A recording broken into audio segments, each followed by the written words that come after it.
논란이 뜨거운 이슈를 두 변호사의 상반된 시각으로 토론을 벌이는 전변 대 전변 시간입니다. 전희정 변호사와 전진주 변호사 나와주셨습니다. 오늘 주제는 성인지 감수성입니다. 굉장히 민감한 주제인데요.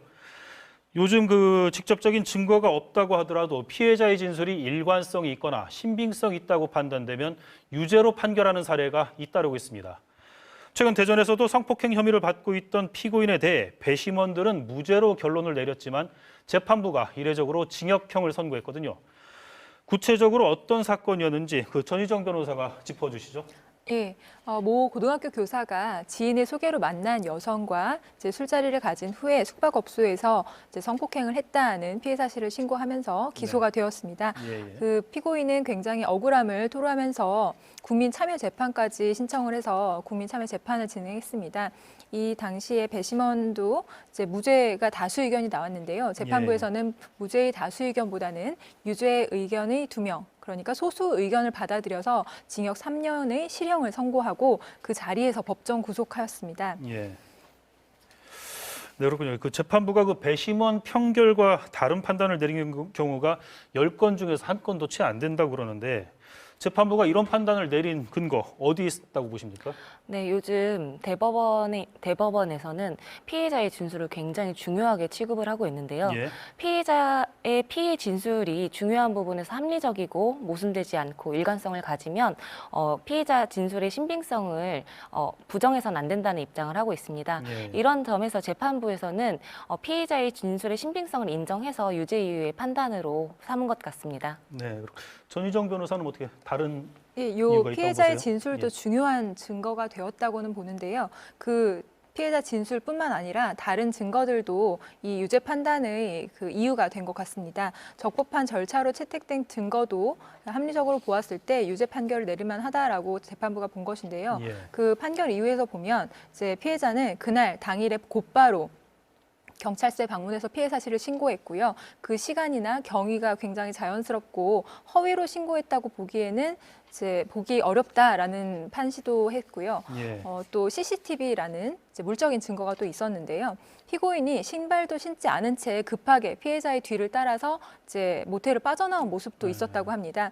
그리고 아울러 그 재판 과정에서 피고인이 스스로 피해자가 모텔로 흔쾌히 들어가진 않았다 이런 이야기도 했다고 해요. 그래서 거꾸로 이러한 내용들이 피해자의 진술의 신빙성을 오히려 높여주는 근거가 되었다라고 보고 있습니다. 직접적인 증거가 없다고 하더라도 좀 객관적으로 의심을 받을 만한 정황 증거는 좀 많았던 편이군요. 그렇습니다. 국민참여재판에서 배심원들의 판결이 재판부의 최종 판단에 전혀 영향을 주지 못한 건데 어느 정도의 영향이 있다고 봐야 할까요? 전진주 변호사. 네, 사실 법원은 배심원의 사실 인정, 그러니까 유죄, 무죄 판단을 굉장히 존중하고 있습니다. 국민참여재판 제도라는 것 자체가 일반인인 배심원들을 재판에 참여시킴으로써 일반인의 시각에서 공감받고 합리적인 판단을 하기 위한 건데요. 문제는 법률의 적용 부분에 있습니다.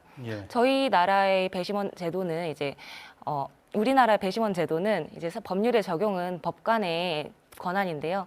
법관이 봤을 때는 유죄의 의심이 있다라고 본다면 다른 배심원의 판결과는 배치되는 결과가 계속 나오고 있습니다. 그러니까 미국 영화 보면은 배심원제가 자주 등장을 하는데 우리나라도 한 10년이 좀 넘었지 않습니까? 시범 실시 중이라고 지금 꽤 들었는데 오래됐습니다. 미국 배심제하고 좀 어떤 차이가 있나요? 저희는 미국 배심제가 아니라 약간 독일 배심제를 채택하고 있는 겁니다. 그래서 우리나라 배심제와는 다르게 영미권에서는 배심원단은 유죄냐 무죄냐를 판단하는 데 전속 권한이 있습니다. 그래서 그 배심원단의 판단에 판사들은 기속돼서 그 이외의 판단을 할 수가 없습니다. 그래서 이번 사건과 같이 만약 무죄라는 판단을 했다면 재판부는 무죄라고 판결을 해야 하고 유죄라는 판결을 했다면 그에 따라서 형량을 결정할 수는 있습니다. 이에 반해서 우리나라는 10년이나 지났는데도 아직 재판 도입 당시에 이 재판을 도입할 당시에 의문이 있었어요. 우리나라가 배심원 제도가 잘 될 수 있을까? 이런 것들이 있었기 때문에 법원을 기속하지 않을 수 있다, 기속을 하지 않을 수 있다, 또는 기속하지 아니한다라고 규정을 해놨습니다.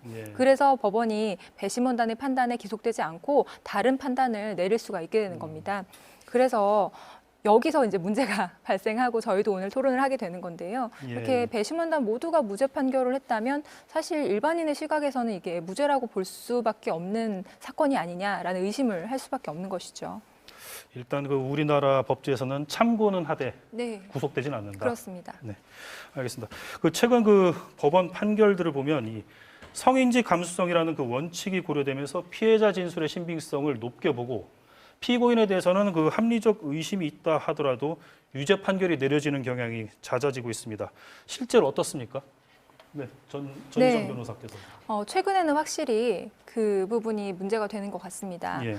왜냐하면 이 사건과 또 유사하게 작년에도 비슷한 사건이 있었는데요. 성추행한 고교 교사에 대해서 국민 참여 재판이 있었는데 이 경우에도 이제 배심원단은 이 경우에는 완전히 전원일치 무죄 판결을 내렸습니다. 예. 그렇지만 재판부는 이제 교사가 학생들을 이제 빈 교실에 불러서 뭐 사랑한다고 하거나 하면서 껴안는 등의 추행 행위를 했다면 이것은 추행이 있었다고 보아야 한다라고 하고 배심원단의 무죄 의견과 다르게 유죄 판결을 하고 벌금 1,000만 원까지 선고를 했습니다. 이런 것처럼 대다수는 배심원단의 의견을 따르는데 이렇게 법리적으로 보아서는 판사들이 재판부에서 유죄라고 생각이 된다면 따르지 않고 유죄 판결을 내리는 경우가 있는 것 같습니다. 특히 이 성 관련 범죄 좀 이런 일이 좀 예. 잦은 것 같은데 그렇다면 이렇게 내려진 판결들이 그 형법의 대원칙, 증거재판주의나 그 무죄 추정의 원칙에 좀 위배되는 사안 아닌가요? 그렇게 비난을 할 수밖에 없게 되는 겁니다. 예. 왜냐하면 우리나라의 원칙상 그리고 형사소송의 원칙상 무죄 추정이라는 거는 일단 무죄라고 추정을 해놓고 유죄라는 의심이 든다면 그때 처벌을 하겠다는 건데요. 예.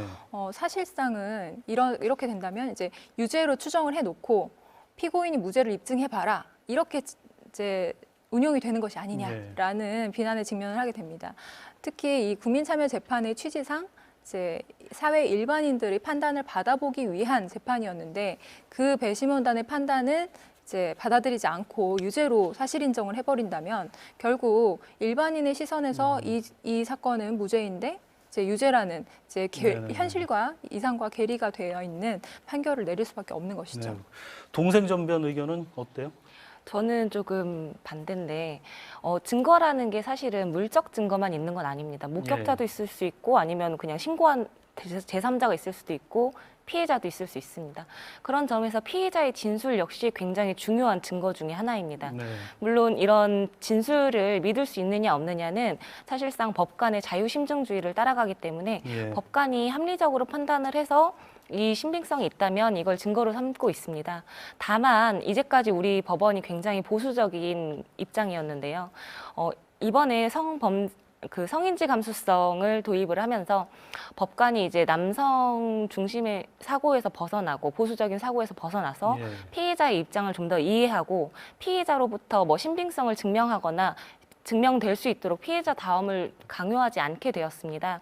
그런 점에서 이제 사실상 보수적인 법원의 예. 입장 변화 그리고 피해자의 진술을 중요하게 생각한다는 점에서 그냥 좀 시각이 교정되었다, 뭐 예. 변화되었다라고 보셔야 되지 뭐 무죄 추정의 원칙이나 증거 재판주의를 전부 무시하고 없애버리겠다 이런 취지는 아니라고 보여집니다.